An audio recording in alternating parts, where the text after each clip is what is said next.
Salut! Si vous le souhaitez, vous pouvez acheter une de mes illustrations sur ma boutique Etsy. Le lien se trouve dans la barre d'infos. Je vous propose des illustrations originales autour du cinéma et du féminisme. Vous pouvez aussi soutenir la chaîne gratuitement sur Utip en visionnant une publicité, ou bien sur Tipeee en me faisant des dons mensuels ou en regardant aussi une publicité afin de me permettre à continuer de produire du contenu gratuit. Enfin, n'oubliez pas de me suivre sur Captain Watch, le réseau social 100% ciné, pour suivre mes pitchs et être au courant de toutes mes sorties cinéma. Merci, bon visionnage! Salut tout le monde, on se retrouve dans cette nouvelle vidéo pour parler de L'Adieu. Je vous rappelle que cette vidéo sort dans le cadre de l'intégralité des films que j'ai vus durant le mois de janvier, donc si jamais vous voulez voir les autres films que j'ai vus, n'hésitez pas à aller dans la barre d'infos.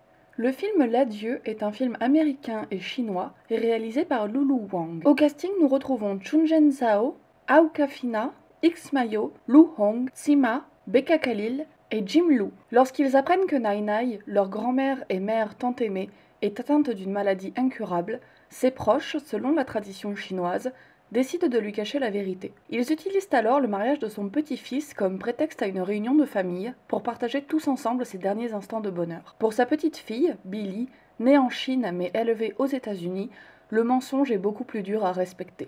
Mais c'est aussi pour elle une chance de redécouvrir ses origines et l'intensité des liens qui l'unissent à sa grand-mère. Alors il faut savoir que moi j'ai un rapport qui est très compliqué au mensonge. Je pense que c'est la chose qui m'énerve le plus au monde. C'est une chose qui m'énerve aussi particulièrement à voir au cinéma parce que j'ai l'impression que si les personnages depuis le début avaient été francs, il y a énormément de situations qui ne pourraient pas arriver. Là quand j'ai vu le pitch de L'Adieu qui en fait est basé sur un mensonge, le principe même du film c'est ça, je me suis dit que j'allais avoir un rapport vraiment maladif et que ça allait vraiment me déconnecter du film et que j'allais vraiment beaucoup avoir de mal avec ça. Mais pour le coup ça va. Ça va pourquoi? Parce que le mensonge ici n'est pas présenté comme un choix individuel, c'est pas des personnages qui se plantent et qui prennent des mauvaises décisions, c'est présenté sous un angle culturel, c'est présenté sous un angle presque traditionnel. C'est-à-dire que parfois même les personnages, j'ai l'impression qu'ils prennent cette décision un peu malgré eux, ils le font parce que c'est ce qui se fait, parce que c'est comme ça que l'on fait en Chine. Or moi en tant que personne occidentale etc,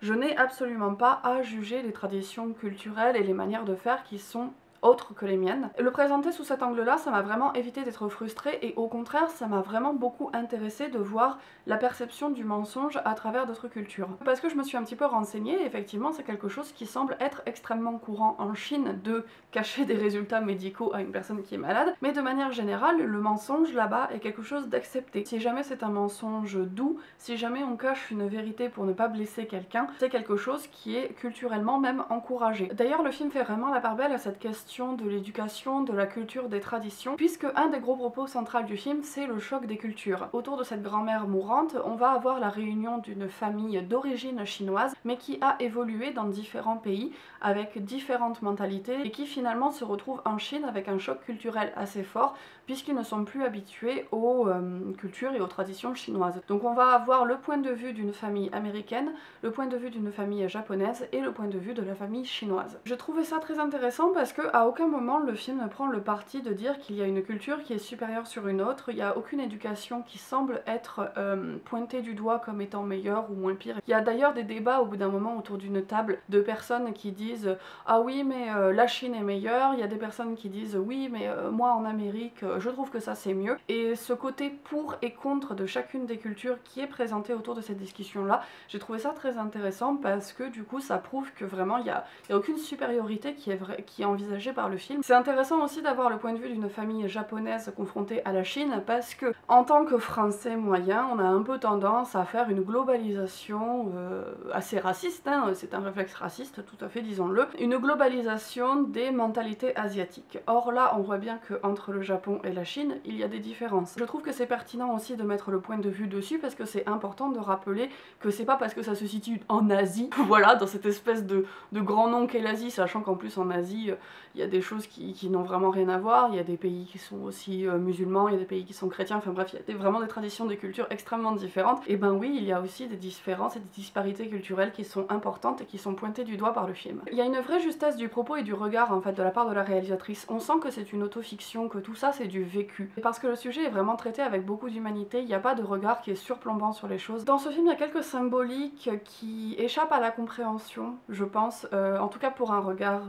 occidental, principal, on va dire. Par exemple, à 2 reprises dans le film, la fille principale que l'on suit ouvre des fenêtres et il y a un oiseau qui vient se poser sur la fenêtre. Je ne sais pas ce que ça représente dans la culture chinoise. De même, je pense qu'il y a des nuances colorées, je pense qu'il y a tout un spectre de couleurs qui n'a peut-être pas forcément la même symbolique que l'on peut lui attribuer avec notre regard. Donc je pense que ce serait intéressant de voir ce film commenté, ou en tout cas d'un point de vue de la culture chinoise. Pour vous donner un exemple, en France par exemple, le blanc c'est le symbole de la pureté, de la virginité, c'est une couleur qui est plutôt gaie, c'est une couleur qui est plutôt positive. En Chine, le blanc c'est la couleur de la neige, du froid, du deuil, de la mort, donc c'est quand même quelque chose d'assez négatif. Et donc je pense qu'il y a comme ça des chocs culturels à avoir. Je pense que par moment le film a peut-être des symboliques qui échappent à la compréhension si on n'a pas le point de vue chinois. Il faut savoir que ces dernières années j'ai vu plus de films chinois que je n'en ai vu durant tout le reste de ma vie, et les films chinois réalisés par des personnes chinoises qui parlent de la Chine, en général c'est quand même des films très plombants, très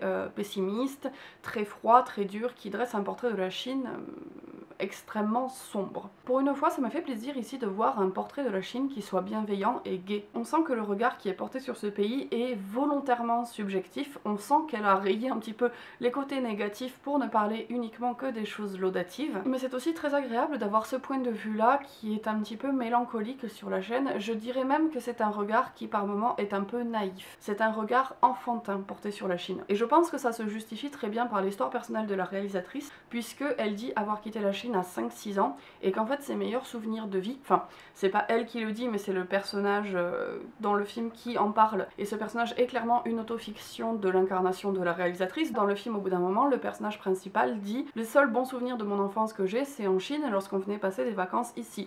Donc c'est pour ça aussi que le regard porté sur la Chine est quelque chose, voilà, de naïf, d'enfantin et de forcément assez mélancolique, subjectif, doux, gentil. Mais ce regard-là, il est aussi important et il vaut autant que d'autres regards qui sont portés sur la Chine, et je trouve que c'est important d'avoir ce regard-là parmi la palette de films chinois, d'avoir pour une fois un regard qui soit un petit peu bienveillant. C'est un film du souvenir qui évolue dans une ambiance diaphane, dans des couleurs pastel. On a l'impression en termes de photographie et d'ambiance visuelle de se retrouver devant de vieilles photographies, devant des albums un petit peu défraîchis. Je trouve que cette ambiance-là colle à merveille avec les propos développés par le film sur le souvenir, la mélancolie, le deuil, le choc culturel, etc.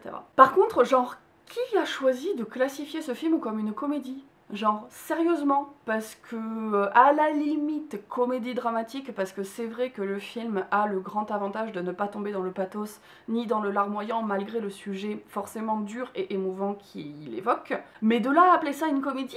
Quand même, genre, on s'est pas beaucoup marré pendant ce film. Vous me direz, depuis le jour où il y avait des gens qui ont qualifié Les Délices de Tokyo comme étant un film feel good, je cesse de croire aux catégories des films, parce que Les Délices de Tokyo c'est un des films devant lesquels j'ai le plus pleuré de ma vie, donc je pense que ça veut absolument rien dire. Si je devais dire quelque chose de négatif, j'ai eu un petit peu du mal à m'attacher au personnage principal que l'on suit, parce que je trouve qu'elle est un petit peu froide. J'ai eu du mal à développer de l'empathie pour elle, parce que je la trouve un petit peu trop rentrée en elle-même. Alors c'est difficile parce qu'en même temps on la suit alors qu'elle est en pleine période de deuil, que voilà, on sait très bien qu'elle vit une période difficile, mais j'ai eu du mal à créer un lien, à m'attacher à elle. Je trouve aussi que c'est un film qui a peut-être un petit peu trop de scènes en trop. C'est un film qui peut-être aurait gagné à avoir un montage un peu plus radical. C'est un film qui par moments brode un peu, j'avais l'impression, c'est dommage en termes de développement narratif. Enfin, sur le thème de la narration pure, lorsque le film s'est terminé, je me suis dit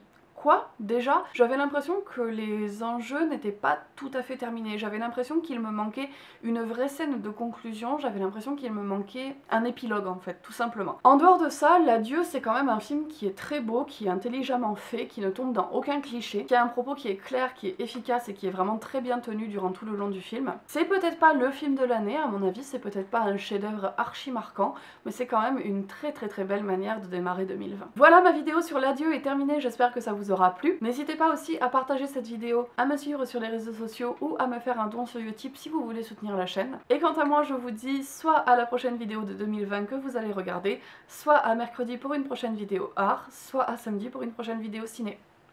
Salut!